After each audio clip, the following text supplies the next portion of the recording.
Shut up and sit down.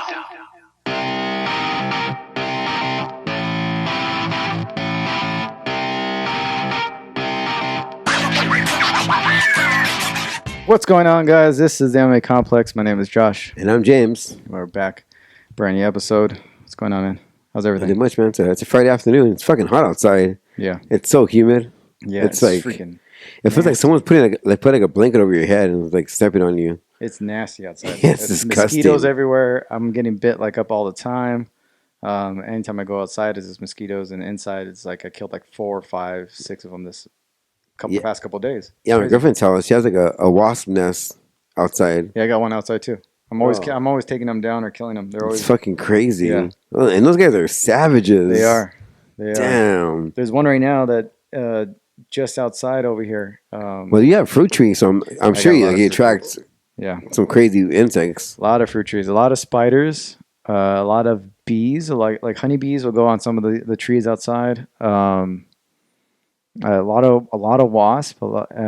I've taken down maybe 4 or 5 since we moved in, and then a lot of ants, red ants. Like there's and they're aggressive. If you're like even if I have shoes or sandals on, like there'll be a like something biting me, like a little pinch on my little by my ankle, and those hurt. What is that? Those red ant bites hurt, and it's like this little ant clinging to my leg, my foot.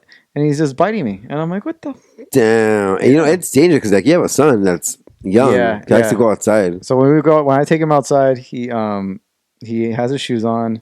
And if he doesn't have his shoes on, like I have a lot of times he likes to go outside and get wet with the hot water hose and all that. So I'm hosing everything down. There's nothing alive that's going to be around him. Oh, good. Yeah. And even if there's a wasp or something that flies by, I spray that shit down. I'm like, good. Good, because his age, he's like really vulnerable to all that stuff. Yeah, and those ants are aggressive. Man. My mother-in-law was out at night.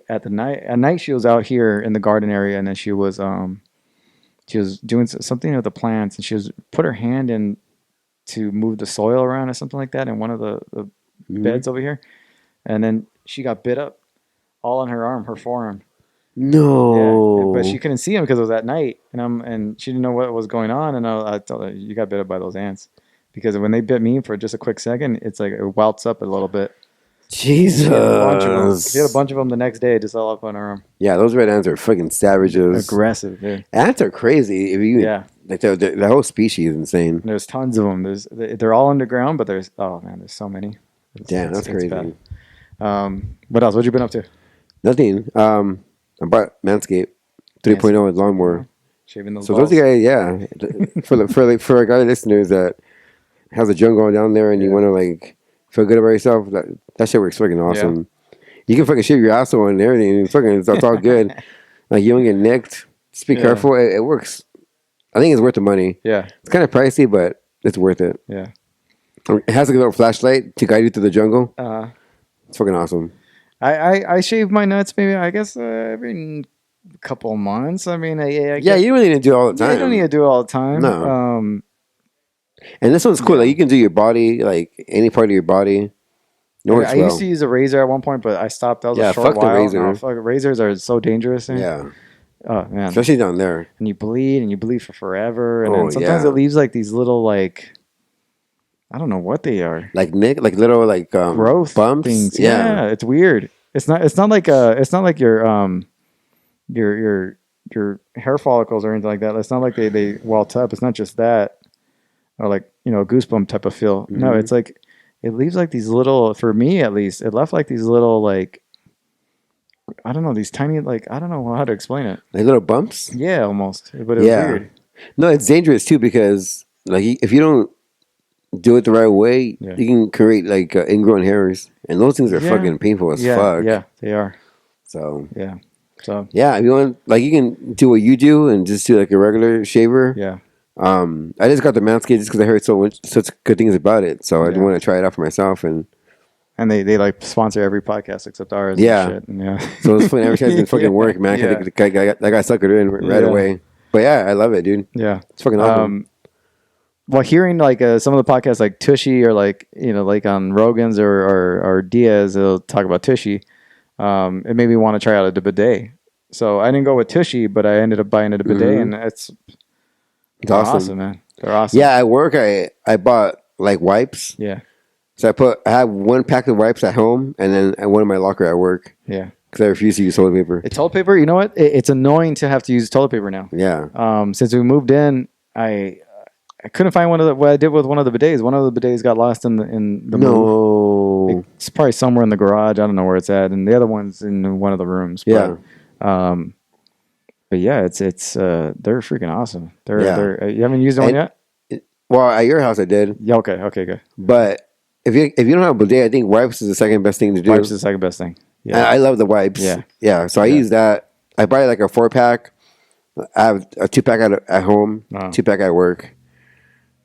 Toilet paper is it's all once you get some of the toilet paper is annoying to use, man. It's just like you don't feel clean, and you almost feel like it's wasteful. Yeah, it is. Yeah. Because the wipes, you get 1 or 2 wipes, and you're pretty good. Yeah. I do 2 most. The bidet, it's like it cleans pretty much. It cleans you out, and then you use a little bit of toilet paper to dry yourself off, really, or you're good. and you're good, man. We're drinking Modelo's today. Yeah. Good beer, man. I haven't had a Modelo in a long time. Tasty. You tried a little bit of the Buffalo Trace whiskey. Yeah, that's another good. recommendation from like the podcast that we watch. Like Rogan always has. Yeah, I was like I got to try that. I'm not a big fan of liquor. I think Josh has always been a liquor person and a beer person. He's been both. But I'm more mixed drink. Drinks, I mix it with something. I'll mix it with like some soda or some like Perrier water or something. Because I think you introduced me to the whiskey sours. Like I can take, and then I'll mix. I just don't like the taste of liquor. Straight, but that whisker, is a little harsh. I don't know how people can just straight, man. But right now, they gave me a shot of that Buffalo stuff over ice. Yeah, delicious. Like it's the first time I can actually taste the whiskey without getting grossed out. Yeah. Like I'm a big fan of like Glenlivet's and all that. Mm-hmm. But I wanted to try Buffalo Trace. Obviously, Rogan talks about it a lot. Yeah. I don't know. It's so tasty. It's good, man. And like when you drink it, like you don't feel that burn. No, it's smooth. You don't feel the burn. And this is with ice. Like if you drink it straight, you're gonna get more of that harshness of the alcohol and the flavor. And all but the ice kind of like waters it down. The ice mellows it out. It's tasty, and this is from someone that doesn't even like liquor. Yeah. And I like liquor. I like all kinds of alcohol and drugs and stuff. But I don't do a lot of straight alcohol. Yeah. Like I like to relax and sit back. I don't want to feel like I'm testing my manhood every time I'm taking a sip. Yeah. I just don't like. I don't think it's fun. Yeah. So, but with the Buffalo Trace, I enjoyed it, man. The first sipping, I was like, I got to try it straight, and then some ice, and it was good, and no lingering strong aftertaste. It's tasty. Yeah. I think both of us are experiencing like how to be a gentleman as far as taking care of ourselves and the drinks and. Yeah, it's me. I think I'm regressing. I'm growing out my hair. I'm not really shaving as much. Yeah, it looks good. I'm not shaving as much. I'm drinking. I think seeing you with your hair gonna be fucking weird as fuck.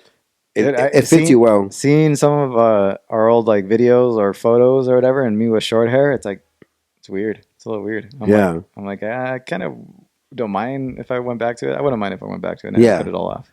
No, it looks good though. Yeah. Like your face, it fits it. Yeah. I think some people can pull it off. Others can't. Like I try to comb my hair out. I probably look like a beaner straight up. I already do, but it'll be worse. It'll be different. I haven't seen you with long hair. I haven't had long hair since I was in high school. Yeah. I think right now the way I have it, I consider it long. It's fucking bugging me. But no, it looks good. Have you been watching anything on Netflix? Any movies? I've been watching Twilight Zone. I think I'm on season 2. I'm watching the old one. Yeah, fucking fantastic. Yeah. High Score. I highly recommend it. Yes. If you're a gamer or not gamer, it's not childhood. Like it brings you back to like your childhood, man. Yeah. And if anybody's seen like what's it called? What's the other? What's the show? Toys That Made Us. If you watch on Netflix and there's a documentary series. Same thing, huh? Yeah, it's a documentary series like Toys That Made Us. It's like going back on some of the retro toys and like going really deep into them. Yeah. This one's video games. Yeah, and it's cool because it has like that 8-bit animation. Yeah, and it does like these little like cutaways to like animation of I love that part. Reenacting what happened. Mm-hmm. So it's cool. Yeah. Yeah. I only caught one episode. It makes you. I think I caught the I'm watching the Atari one, episode 1. Because I didn't go in order. I watched the Street Fighter one. Yeah. That's crazy how that one cool. guy won the championship and now he's coaching a team. He's on an office job. Then he quits. Yeah. He quits it and then goes to an office job and then is like, and then his boss wants to put together a team. Yeah. But if you look at his team wasn't really that impressive. I'm like, no. I thought he moved on, left the company, and went to work for like a video game. Yeah. And but that's crazy. I think that like that one guy from the arcade kind of taught him the ropes of how to play. Yeah, and then he became superior and he wanted more competition. Yeah. Can you imagine like winning a championship that big back then? You got to be fucking awesome. And like watching it, I remember because they talked about like it being like a competitive game where you compete with other players. Yeah. And I remember arcades, like back when we had arcades. You want to be next, you put that quarter on top of the one player button and you wait your turn. I always worried about someone stealing it. Like, like, someone's going to steal my quarter. Yeah. That's fucking great. Yeah. I remember those games are awesome, man. Mortal Kombat and all that. I remember when those hit the arcades or hit the consoles. Yeah. How big it was. It was. Yeah, because like you said, like have to go to an arcade to play those games, and then you can take it home with you. But I remember like now you could buy those arcade machines for cheap, like $200, something like that. Yeah, I want to get one. But I remember going to playing Street Fighter all the time, and then buying Pogs. Yeah. And playing Pogs. Remember that shit? Yeah, I had a lot of Pogs. I never played the Pogs, so I just collected the Pogs. Yeah. And then like the big one, what was the big one called? The heavy steel ones. Yeah. What are they called? I don't remember. Yeah, I don't know what I remember what they're called. They had like a specific name to it, right? Or they were like something like that. I don't know. Yeah. But yeah, those are but there was like a place, like a comic place that sold comics, Pogs, and that Street Fighter 2, the Championship Edition. Yeah. I used to always go there and play. Yeah. And this memories, man. Yeah. The good old days. If there's if one of those arcade machines that you would want, which one would you buy? There's a Street Fighter one, Mortal Kombat. Street Fighter. I buy the Street Fighter, the Teenage Mutant Turtles. Yeah. The X-Men one's pretty good. The X-Men one's pretty cool. I played the X-Men one a lot. I think it might be a toss-up between like X-Men and maybe Mortal Kombat. But definitely Street Fighter. Definitely Street Fighter. Yeah. Mortal Kombat 2. Damn. And I didn't know that Johnny Cage is based on Jean-Claude Van Damme. Isn't that crazy? I think they wanted, what did they want? Jean-Claude Van Damme, and he opted. And his signature move is a move from Bloodsport. Yeah. And I didn't even notice that. And I love that fucking move, Bloodsport. Yeah. Crazy. I knew that the character was modeled off of him. I found out about it later, but I didn't know that they actually wanted him in the game. I don't know why he declined it. Yeah. He got like back. He was a big time. Yeah, he was big around time. that time. Yeah. But still, revenue and shit. Yeah. I'd fucking take it in a heartbeat. Yeah. Make extra money. But he doesn't seem like a guy that would. I know he did Bloodsport and all that, but he doesn't seem like a guy that would want to go that far with the blood. Mm. Yeah. You know what I mean? Like, I don't know. He doesn't seem like that type to me. Yeah. But great series. A great series. The NBA Jam arcade machine. I don't know. That'd be sick too. That would be a sick one. Yeah. I didn't even think about that. I saw the NBA Jam one, and I used to play a lot of NBA Jam, and I like that. Just fucking like over the top power moves with the ball going on fire. Even the NFL Blitz. Remember NFL Blitz on I N64? love that game too. That was such a good one. Yeah. You know, it'd be good. Those like WrestleMania, like one of those games. Oh yeah.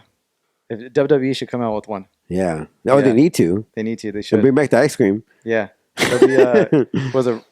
What were the ones? It was the WrestleMania. The N64 ones. You probably want you'd probably have to go with the retro ones from the early 90s. But you remember playing that with the arcade version of WrestleMania?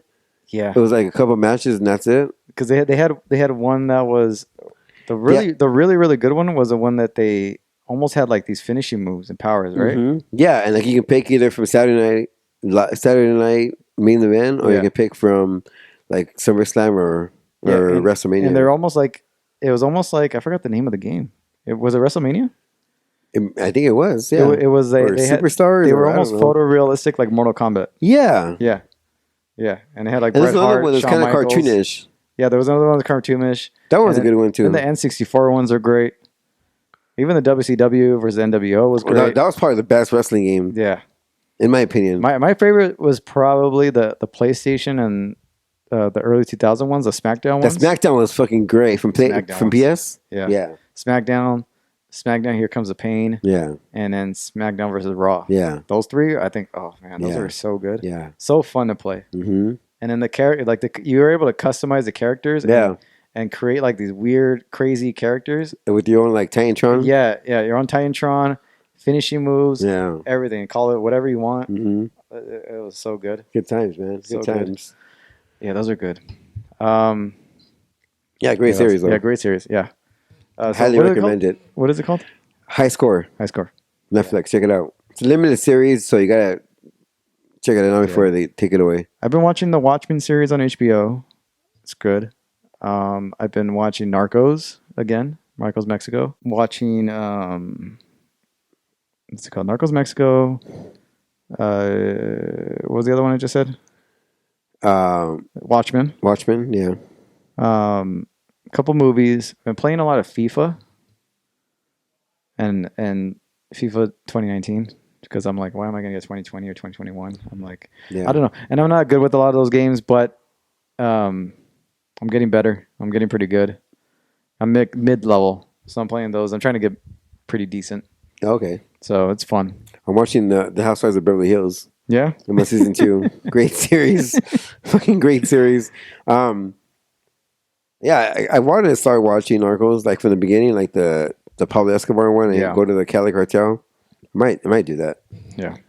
I'm watching anime. And I've been reading a lot too. I've been finished Robin Williams. I saw your book. That Lucille Ball one looks interesting. Yeah, I finished Robin Williams' book. It's great, man. The ending one's just sad because it really gives you in depth about like everything that surrounded his death and like the funeral and like what everybody even said during the funeral, like all that stuff. His kids.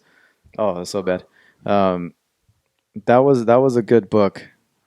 And then I'm on the Scott Wyland Memoirs from STP.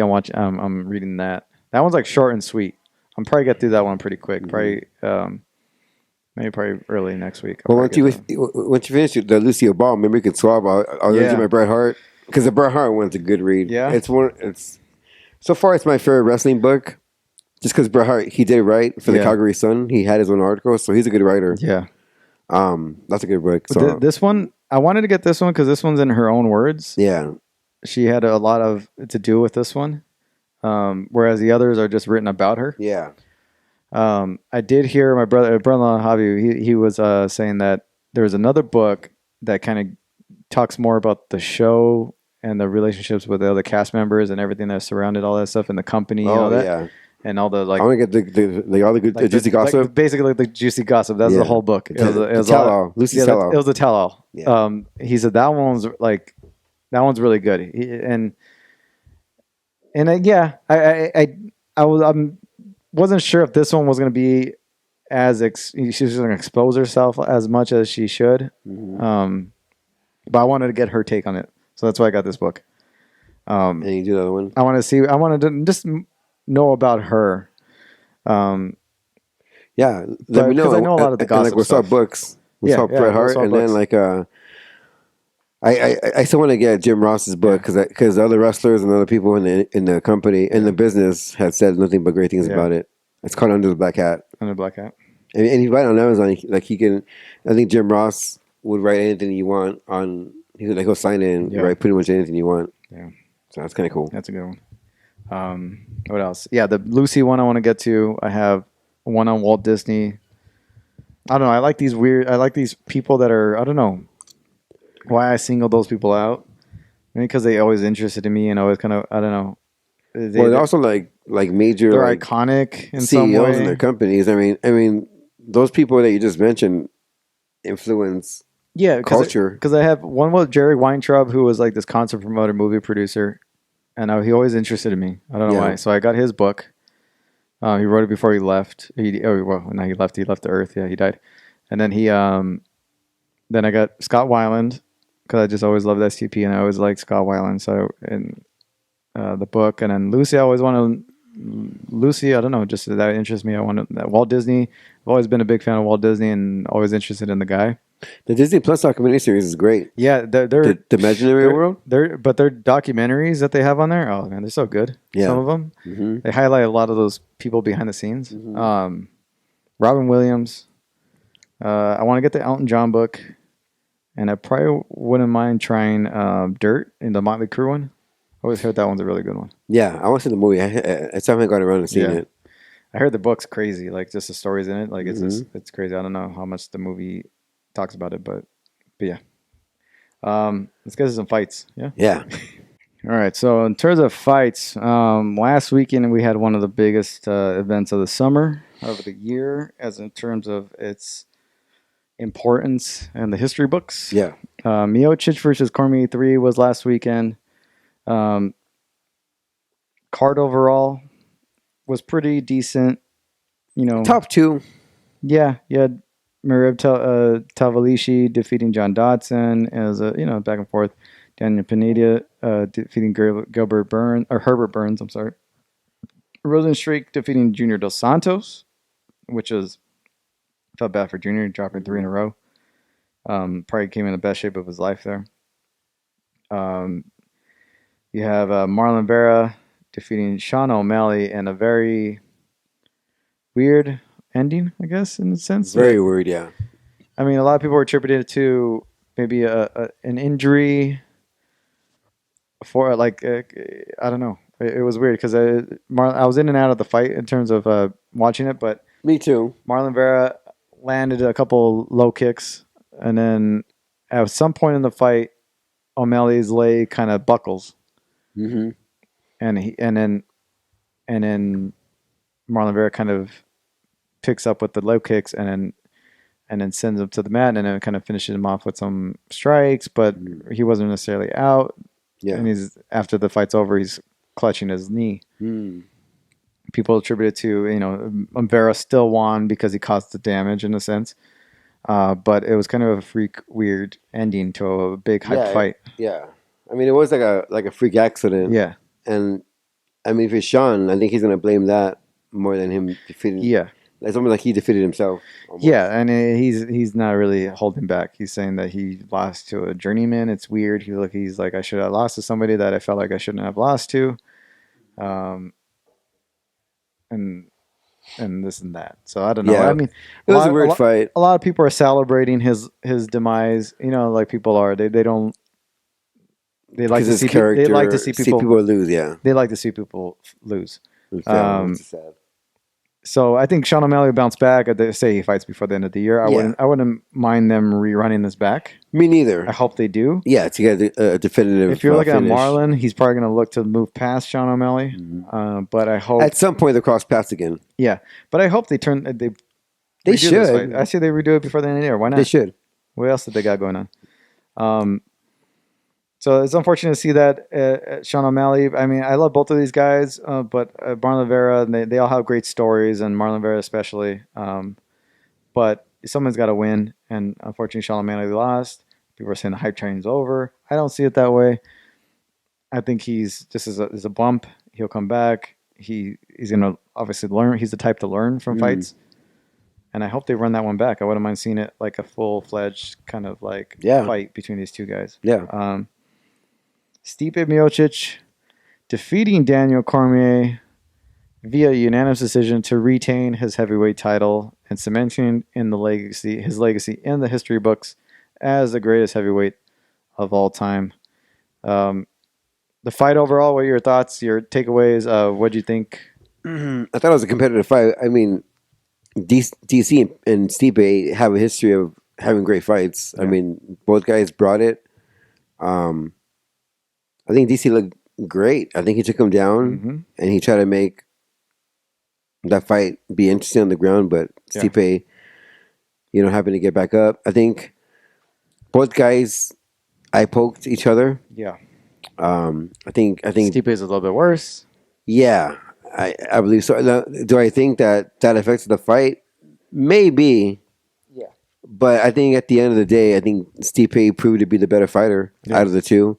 So I'm not going to take away anything from Stipe. He did what he had to do, but I think DC, win or lose, I think he's going to be considered one of the greatest, top 5 in my book. He didn't get starched in this fight. No, it was competitive. And there wasn't a lot of bad blood. It was more of just a competitive thing. Yeah. I think so. I think even though Daniel Cormier lost in this fight, I think he will still go down as one of the best of all time. Yeah, I mean, he won. He two division champ. Yeah, exactly. Multiple time champ, defended his title in heavyweight, so he basically has that under his belt, a legitimacy to his heavyweight title. And then I agree. I think Stipe proved, even with the eye pokes aside, that he's the better fighter. Yeah.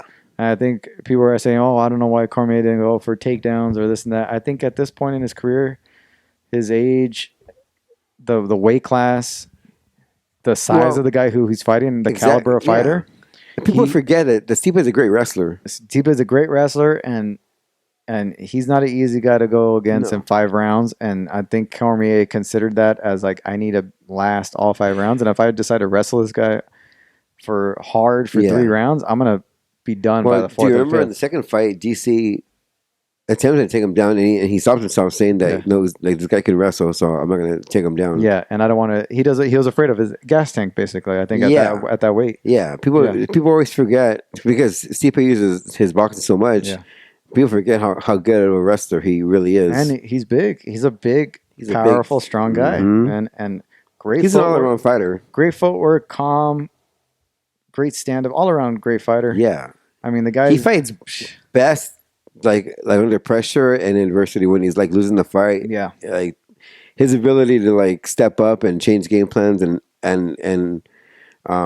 change the fight is tremendous. Yeah, and his demeanor going into this fight was very, like, he went into it, I think, thinking he's the champ, and I think that's a lot of guys go against Daniel. Yeah, he went in there with a chip on his shoulder. Yeah, they're defeated before they get in, and I think he went in there knowing that he could beat him. Yeah, and he proved it. And I think. So kudos to him. Yeah, and I think, is he the greatest of all time? I think, yeah. I think you can put. I could feel comfortable saying that. Yeah, yeah, because of the era, who he's fought, who he's fought, how he beat them, and he had the title. He's defended the title more than anybody in the heavyweight division in history. Yeah, and you can look back at Fedor's legacy run. But who did he fight? It's top. He fought a lot of the really good guys in their prime. I think could a prime this current Stipe beat a prime Fedor? I think so. Yeah. And I think the dark horse would be, can a prime Stipe beat the prime Kane? Yeah. That's a And those 3 guys are the 3 guys that people bring up when talking about the greatest ever. He's DC with the gas tank. Yeah. But Kane kind of defeated himself. Yeah, he took himself out of that picture. Yeah, he took himself out of the picture. Prone. His injuries, his inconsistency. Fought like once. He's like fighting like an eclipse. Once every 3 years. Yeah, 4 years. It's just he had his moment. He had a short run. Then he went to wrestling, and it's like, and now I don't know, how does that guy make money? I don't. No, the WWE released him. Yeah. Where's he going now? How is he making money? I don't want to, especially with no gyms open. Yeah, I'm sure he was coaching and doing seminars and shit. And like the amount of time that he fought in the UFC, he can't be a millionaire. No, there's no way. No way. He fought like every 3-4 years, like you said. Yeah, it's crazy. I don't know. Even when he was on his short run, he couldn't have made that much money. No, I think his biggest money fight was probably against Brock. I mean, even if he did make a lot of money, the amount of money that's being thrown around now compared to then, it's probably apples and oranges. Yeah, I don't. Even if he was fighting Brock. Now, where do you put, or how do you view DC's legacy? I would say top. Well, I'd say legacy. I think is cemented as one of the best of all time. A guy who doesn't look like he would be a world champion, being a world champion and fighting the best, and always either that number 1 or number 2, and switched. He was almost like a Randy Couture, but not as old as Randy Couture. Yeah, and he started his career very late in his age. Yeah, he's someone, like you said, who was like one of us, fighting in there and competing with the best of the best. And I've met him in person. I met him when I was doing the internship over there. Yeah, I met him. Not a big guy. When we covered the UFC I'm not a big guy. That one time at 199, he was back there. Because when I was backstage at the UFC, and I was hanging out with Ariel the whole time, because he's the only person that talked to me. DC came up to him and kind of like interrupted our conversation and took him aside. Yeah. So like I talked to him for a few seconds, but Yeah, he's he's not cool. He's not a big guy though, huh? No, he's like He's just stocky, super nice. Yeah, I was surprised how nice he was. yeah. I don't know. I think a people's guy, a company guy, an athletic accomplishments. I think nobody can deny that, and has accomplished more than I think people might have expected him to. Yeah, And you it's know also one of those guys that just mentally is one of those guys that always seemed like sure of himself. Even if he didn't look the part or acted the part, you knew he went in there and he was all focused on the mission to accomplish. You know, I don't know. You know the thing that bothers me is that people are talking now, calling him the bridesmaid and someone who came in second place all the time. No, but he wasn't. This guy's a two division champion. He was dominant at 205, even though he lost to Jon Jones, the ex champ, and at heavyweight he was a champion. So I think, and it was competitive at heavyweight. Yeah, you know what I mean, it was like, and at his age and what he did in this, and how he defeated those guys. I mean, looking back at the Grand Prix and how he defeated Josh Barnett by throwing him around like a rag doll. Yeah, he was badass. And not to mention, he stayed at light heavyweight because Kane was at heavyweight. Heavyweight. So if he would have, because he at Strike First he was at heavyweight. If he would have went into the UFC at heavyweight and actually probably even stayed away from Jon Jones, he might have been the reigning heavyweight champ. Yeah, and then also too, like, and people forget too, like, Jon Jones is considered one of the GOAT, right? But did he go to heavyweight? No, he didn't. He said it was at heavyweight. Anderson Silva, another person, did he go up and compete at 205? Yeah. He didn't. No. DC competed at 205 at heavyweight and was champion in both divisions, and people forget it about that. And defended his title in both divisions. Yeah, so Jon Jones and Anderson Silva never did that. Yeah, and even though he lost to Jon, competitive. Even though he lost to Stipe, it was competitive. Yeah, and it was never a one-sided fight. No, it wasn't like a Uriah Faber or like a Benavidez. Yeah, or Benavidez that never got the title in the UFC. This guy was a two-division champion. Yeah. And he did what most fighters didn't do when I fought two divisions. Yeah. Or like a cowboy, you know what I mean? Yeah. They're that good, but never good enough. Yeah. You know what I mean? Yeah, I mean, I think he's fine. He's obviously going to have a long commentary career. Mm-hmm. He's always going to be involved with the sport. I mean, this guy's set. He's good. Long career, made his money, you know, just 2 championships, everything like that. And Stipe is the same thing. Stipe, I think might be it for him. I don't see him in terms of his career. I think it's going to be I think I say he's going to go on and fight. I'm talking about us fighting and moving on from fighting. I say he probably moves on from fighting to firefighting. Yeah. And then that's pretty much it. I don't know. Unless he's got something else he's interested in. No, I agree with that statement. He's obviously not a good talker. Mm-hmm. He doesn't really speak clearly. He's got this like mumbleness. Yeah. Mm-hmm. So, but yeah, no, kudos to Stipe. He's obviously proved he's the best of the best in terms of heavyweight, and so is Daniel. So I think it was just a good fight overall. I pokes aside. I don't think it needs to be run back.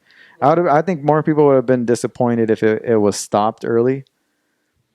Yeah, let's say, because if it was stopped early, I didn't would have you think Daniel would have opted to not continue, or would he have pushed through it? I think he would have pushed through it. Yeah, he's that kind of fighter. So I'm glad they didn't stop. I think more people would have been upset if they would have just stopped it and be like, "Oh, we have to run it back for a fourth time." It's like, oh, it was a definitive victory for Stipe. Yeah. And talk about heavyweight. Jon Jones, you know, is back in the negotiating table with the UFC. They came up to it's going positive as far as he's saying. They're probably going to come up to it with deals soon. And then he vacated his light heavyweight title. He's making the official move to heavyweight. I'd say we probably see him at heavyweight before the end of the year. And most likely it's going to be the winner of Francis and Stipe. I'm hoping we see Jones before the end of the year at heavyweight. I would like him to see. I think so. I think Jon Jones is I hope he For takes the a first fight. time in a long time, he's happy with the UFC. Yeah, and I hope he takes a fight. Like, I know you want a title right away and you want Stipe right away, but Nagano's deserving of that shot. But I think There's no rush if we had that fight. I hope Jones takes a high, like a number 3 spot. Yeah, in fact, I think it makes that fight bigger if he waits. Yeah, and also to get used to that heavyweight, division. Yeah, Take a fight, see how you do. Big name, whatever you can get, and the winner gets the title shot. Yeah, I don't know. I think, but he's vacating his title, and Dominic Reyes and Jan Blachowicz are fighting for the vacant light heavyweight title. So that should be, I think in November. I think it's kind of sad where those guys are because they're going to be considered the true champions in a lot of people's eyes. Yeah, Especially Reyes, because Reyes, in a lot of people's eyes, beat Jones. Yeah. In their fight. So I think if he were to win the title, it gives him he has a little bit more legitimacy. Yeah, I think people won't be too upset. No. Because a lot of people who saw that fight I'd say it's probably 50-50, thought he actually won. Yeah, more people thought he won than if he was a title holder, I don't think a lot of people would be upset. Yeah. What else is in the news? Anything else? Yeah, Chandler. Oh, yes. Michael Chandler. Coker says he's not signing him. Yeah. They're not looking to sign. Chandler said, they had plenty of time to sign me and they didn't. He pretty much felt disrespected by Bellator Bellator for not even trying. Mm-hmm. Yeah. And he's like, I just beat your number 2 guy. What else do you have? I'm the number 1 guy in your division. Who else do you got? I don't know why. He's got a point. Yeah, I don't know why Coker's not even going for him. I mean, who does he have? Like he is a face of Bellator. Yeah. And maybe Coker's also doing him a favor. Like, Coker's that type of guy where I could see him letting Chandler go. Yeah.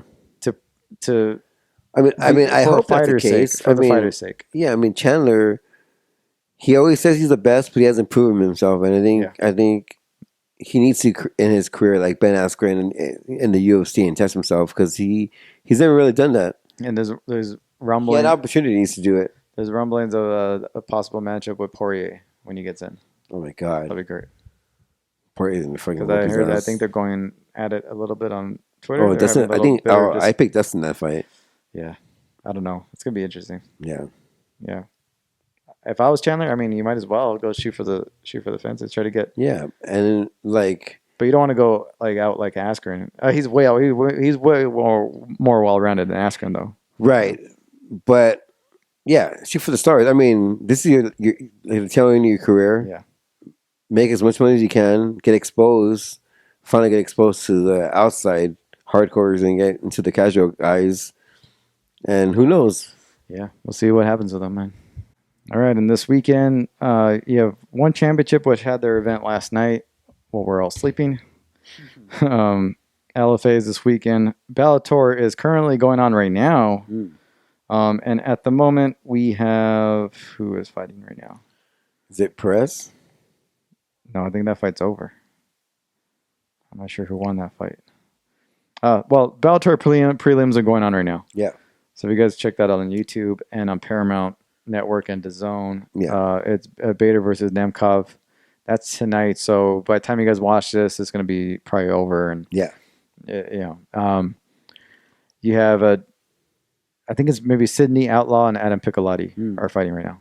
You have Andrew Capel and John Salter on the card. You have Valentin Madevsky versus Roy Nelson, Julia Budd versus Jesse Mile, and Ryan Bader versus Vadim Nemkov for the light heavyweight title. This is on DAZN and Paramount. Bellator 244. This is going on tonight, right now, while we're recording this. That's gonna be a tough fight for Bader. Nemkov is no joke. He's a protege of Fedor. Big Russian kid, so it's going to be interesting.